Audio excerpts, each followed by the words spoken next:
Welcome back to Grind City Media. Lane Whitaker here with you, and I'm with the pride of Prattville, Alabama. Correct. That's right? That is correct. Roman Harper. And I have to tell you, Roman, we watch you on SEC Network now. You've vexed me a lot throughout my life. You went to University of Alabama, All-American player. I went to Georgia. Okay. You guys beat us when I was in school. There's no reason. Hold on. Then you played for the New Orleans Saints. I'm I'm from Atlanta. Oh, yeah, So that's you guys' own fault. You guys do plenty for yourselves in that category. I just helped you get there. plenty not enough for ourselves. But anyway, we're here at SEC Media Days, and we're at day 2. The big talk so far has been Texas and Oklahoma joining the SEC, going to 16 strong. What do you think they bring to the SEC that it didn't necessarily have before, if anything? In all honesty, it's championship proof in the SEC for long term. And it's not just about football. I know everybody wants to talk about football because it makes the most money, but you look at the other sports Oklahoma and Texas dominate in. All the other Olympic sports, you got women's softball that Oklahoma is just by far and away head and shoulders above everybody else. And then, you look at Texas and some of their track and field, their swimming, all the other events, basketball, women's basketball, all the other things that they do so well. Oklahoma's men's basketball team is really good as well. So it's really just helping the SEC championship proof themselves. They're going to have so many different avenues of winning more and more championships.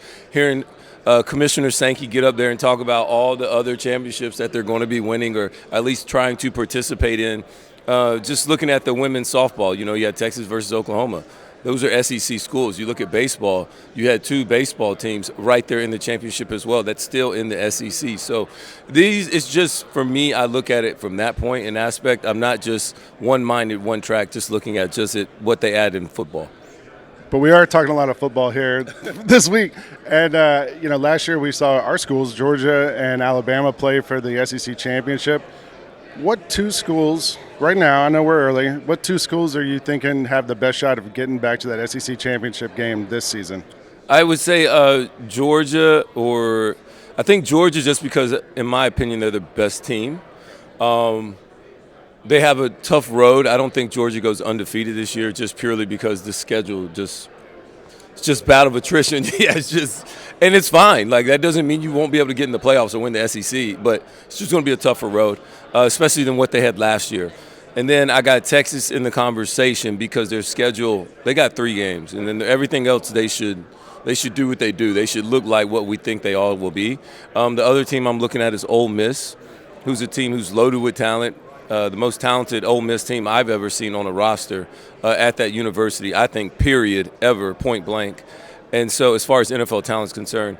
And then of course, you always got Alabama, who's always just – and Alabama's in this weird place that they're probably really liking because everybody's kind of like, I don't know. I wanted to ask you, what would be a successful season for Alabama this year? Coming off an SEC championship win – but the expectations are sort of changed this year than they have been the last decade. No, the expectations never change. I mean, no, the head coach is different, so we're not expecting it. But the expectations are still there. And so, I still expect to win. And I would say 10-2. Because of their schedule, it's not easy as well. If they go 10-2, I think that's a really, really good season, especially depending on when and where they lose, how they lose. All those things are going to be tough, especially going on the road to Oklahoma late in the season. It's going to be cold probably. Weather's a lot different. It'll be different. And Oklahoma's a tough place to play. I've played there. It's not fun. And so 10-2 with a playoff appearance, I think everybody's happy and trying to continue to build off of that because the one thing everybody was worried about when Nick Saban left was how does the next coach or Kalen DeBoer come in and recruit?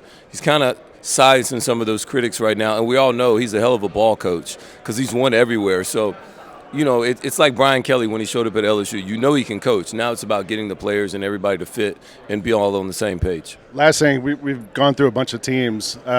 Is there a team we haven't talked about yet that we should keep an eye on under the radar? Tennessee's schedule kind of sets up for them because it's really, really a lot of their tougher games are at home, so that's a positive for them.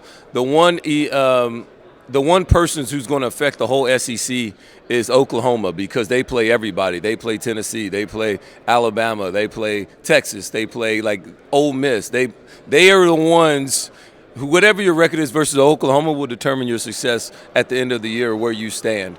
And so that's the one thing about it. But for me, if it's a sleeper, I don't think there is a real sleeper this year. I think it's a lot of the haves and the have-nots for this season alone, just because of the way the schedule sets up. I would love to see how Arkansas is going to be with Tyler Green at quarterback. I see he can flat out spin it. You got Bobby Petrino calling the play, so they will be better offensively, and they were terrible offensively. And with Travis Williams on defense, I want to see Arkansas, because they could be a team that's better than what everybody says they are. And if they do that, because a lot of their tougher games are at home as well, they can just win a couple of those. They'll be better than what we all project. Thank you for your time, and we'll see you on SEC Network all season long, I know. And appreciate you. I will not apologize for what happened to your Falcons back in the day. I appreciate that. Roman Harper, thanks. You're watching Garden City Media.